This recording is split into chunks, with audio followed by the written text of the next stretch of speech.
ಹಾಸನ ಆಯಿತು, ಈಗ ಮಂಗಳೂರಿಗೆ ಶಾಕ್. ಹೃದಯಾಘಾತಕ್ಕೆ 18 ವರ್ಷದ ಯುವಕ ಬಲಿಯಾಗಿದ್ದಾನೆ. ಹಾಸನದಲ್ಲಿ ಹೃದಯಾಘಾತದಿಂದ ಸರಣಿ ಸಾವುಗಳಾಗಿದ್ದನ್ನ ನಾವು ನೋಡಿದ್ವಿ. ಈಗ ಮಂಗಳೂರಿಗೆ ಶಾಕ್ ಎನ್ನುವಂತಹ ರೀತಿಯಲ್ಲಿ 18 ವರ್ಷದ ಯುವಕ ಹೃದಯಾಘಾತಕ್ಕೆ ಬಲಿಯಾಗಿದ್ದಾನೆ. ಮಂಗಳೂರಿನ ಸೂರತ್ಕಲ್ ಕೃಷ್ಣಾಪುರದ ವಿದ್ಯಾರ್ಥಿ ಆಫ್ತಾಬ್ ಮೃತಪಟ್ಟ ಎಂಜಿನಿಯರಿಂಗ್ ವಿದ್ಯಾರ್ಥಿ. ಮನೆಯಲ್ಲಿ ಸ್ನಾನಕ್ಕೆ ಹೋಗಿದ್ದಂತಹ ಸಂದರ್ಭದಲ್ಲಿ ಆತನಿಗೆ ಹೃದಯಾಘಾತ ಆಗಿದೆ.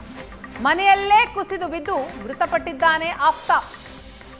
18 ವರ್ಷದ ಆಫ್ತಾಬ್ ಹೃದಯಾಘಾತಕ್ಕೆ ಬಲಿಯಾಗಿರೋದು. ಮಂಗಳೂರಿನ ಸೂರತ್ಕಲ್ ಕೃಷ್ಣಾಪುರದಲ್ಲಿ ವಿದ್ಯಾರ್ಥಿ ಈತ ಮನೆಯಲ್ಲಿ ಸ್ನಾನಕ್ಕೆ ಅಂತ ಹೋಗಿದ್ದ. ಆ ಸಂದರ್ಭದಲ್ಲಿ ಆತನಿಗೆ ಎದೆನೋವು ಕಾಣಿಸ್ಕೊಂಡಿದೆ. ತಕ್ಷಣವೇ ಅಲ್ಲೇ ಕುಸಿದು ಬಿದ್ದಿದ್ದಾನೆ. ಈ ಬಗ್ಗೆ ಮಾಹಿತಿಯನ್ನ ಕೊಡ್ತಾರೆ ನಮ್ಮ ಮಂಗಳೂರು ಪ್ರತಿನಿಧಿ ಭರತರಾಜ್. ಇದೀಗ ನಮ್ಮ ಜೊತೆ ಸಂಪರ್ಕದಲ್ಲಿದ್ದಾರೆ. ಭರತ್, ಇಷ್ಟು ದಿನ ಹಾಸನ, ಚಿಕ್ಕಬಳ್ಳಾಪುರ ಆ ಕಡೆ ನೋಡ್ತಾ ಇದ್ವಿ ಯುವಕರು ಹೃದಯಾಘಾತಕ್ಕೆ ಬಲಿಯಾಗ್ತಾ ಇದ್ದಾರೆ ಅಂತ. ಈಗ ಮಂಗಳೂರಿನಲ್ಲೂ ಕೂಡ ಅಂತ ಒಂದು ಕೇಸ್ ಆಗಿರುವಂಥದ್ದು. ಏನಾಗಿತ್ತಂತೆ ಆಫ್ತಾಬ್ಗೆ? ಈ ಹಿಂದೆ ಏನಾದರೂ ಎದೆ ಸಂಬಂಧಿ ಸಮಸ್ಯೆಗಳಿತ್ತಂತ ಏನು ಹೇಳ್ತಿದ್ದಾರೆ ಕುಟುಂಬಸ್ಥರು? ವೀಣಾ, ಹೌದು. ಯಾಕಂದ್ರೆ ಈಗಾಗಲೇ ಮಂಗಳೂರಿನಲ್ಲೂ ಕೂಡ ಈ ಒಂದು ಘಟನೆ ನಡೆದಿರುವಂತದ್ದು. ಯಾಕಂದ್ರೆ ಕಳೆದ 6 ತಿಂಗಳಲ್ಲಿ ಈಗಾಗಲೇ DHO ಹೇಳಿದ್ರು, ಕಳೆದ 6 ತಿಂಗಳಲ್ಲಿ ಒಟ್ಟು 85 ಜನ ಈ ರೀತಿಯ ಹೃದಯಾಘಾತಕ್ಕೆ ಬಲಿಯಾಗಿರುವಂತದ್ದು. ಈಗ ಸುರತ್ಕಲ್ನಲ್ಲೂ ಕೂಡ ಒಬ್ಬ ಸಣ್ಣ ವಯಸ್ಸಿನ ಹುಡುಗ ಹೃದಯಾಘಾತಕ್ಕೆ, ಇಂಜಿನಿಯರಿಂಗ್ ವಿದ್ಯಾರ್ಥಿ ಅಫ್ತಾಬ್ ಅನ್ನುವಂಥದ್ದು, ಮನೆಯಲ್ಲಿ ಸ್ನಾನಕ್ಕೆಂದು ಹೋಗ್ತಾ ಇದ್ದಂತ ಸಂದರ್ಭದಲ್ಲಿ ಹೃದಯಾಘಾತಕ್ಕೆ ಒಳಗಾಗಿರುವಂತದ್ದು. ಇಲ್ಲಿ ಗಮನಿಸಬೇಕಾದಂತ ವಿಚಾರ ಏನಂದ್ರೆ, ಕಾಲೇಜು ವಿದ್ಯಾರ್ಥಿಗಳು ಮತ್ತು ಸಣ್ಣ ವಯಸ್ಸಿನವರೇ ಹೆಚ್ಚಾಗಿ ಹೃದಯಾಘಾತದಂತ ಸಮಸ್ಯೆಗೆ ಸಿಲುಕೊಳ್ತಾ ಇರುವಂತದ್ದು. ಅದರಲ್ಲೂ ಮಂಗಳೂರು ಭಾಗದಲ್ಲಿ ನಗರ ಪ್ರದೇಶಗಳಲ್ಲಿ ಈ ಹಿಂದೆ ಕೂಡ ಒಟ್ಟು ಈಗಾಗಲೇ 85 ಜನರ ಟ್ರ್ಯಾಕ್ ಅನ್ನ DHO ಜಿಲ್ಲಾ ಆರೋಗ್ಯಾಧಿಕಾರಿಗಳು ಕೊಟ್ಟಿದ್ರು. ಅವರಲ್ಲಿ ಬಹುತೇಕರು ಸಣ್ಣ ವಯಸ್ಸಿನವರೇ ಆಗಿದ್ರು. ಅದ್ರ ಜೊತೆಗೆ ಒಂದು 40 ವರ್ಷದ ಒಳಗೆ 50 ವರ್ಷದ ಒಳಗಿನವರಿಗೆ ಹೆಚ್ಚು ಈ ರೀತಿಯಾದಂತಹ ಹೃದಯಾಘಾತಗಳ ಸಮಸ್ಯೆಗಳಾಗ್ತಾ ಇರುವಂತದ್ದು.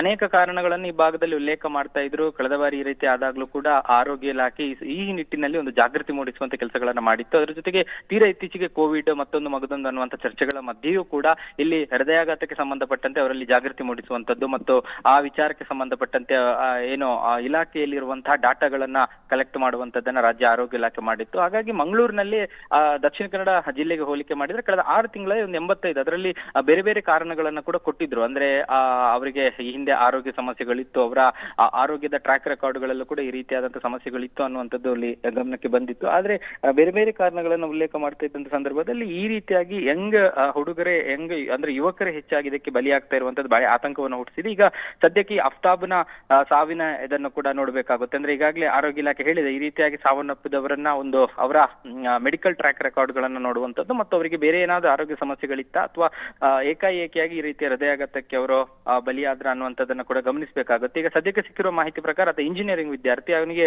ಯಾವುದೇ ರೀತಿಯಾದಂತ ಬೇರೆ ಸಮಸ್ಯೆಗಳಿರ್ಲಿಲ್ಲ. ಈ ಒಂದು ಹೃದಯಾಘಾತಕ್ಕೆ ಏನು ಕಾರಣ ಅನ್ನುವಂಥದ್ದು ಸದ್ಯಕ್ಕೆ ಗೊತ್ತಿಲ್ಲ. ಆದ್ರೆ ಮುಂದಿನ ದಿನಗಳಲ್ಲಿ ಮೆಡಿಕಲಿ ಅದನ್ನ ಅಂದ್ರೆ ಏನಕ್ಕೆ ಅವನಿಗೆ ಈ ರೀತಿಯಾಗಿ ಆಗಿದೆ ಮತ್ತು ಬೇರೆ ಏನಾದ್ರೂ ಸಮಸ್ಯೆಗಳಿತ್ತ ಅನ್ನುವಂಥದ್ದನ್ನ ಕೂಡ ಪರೀಕ್ಷಿಸಬೇಕಾಗುತ್ತೆ. ಎಸ್, ಥ್ಯಾಂಕ್ ಯು ಭರತ್, ತಮ್ಮೆಲ್ಲ ಡೀಟೇಲ್ಸ್ಗಾಗಿ.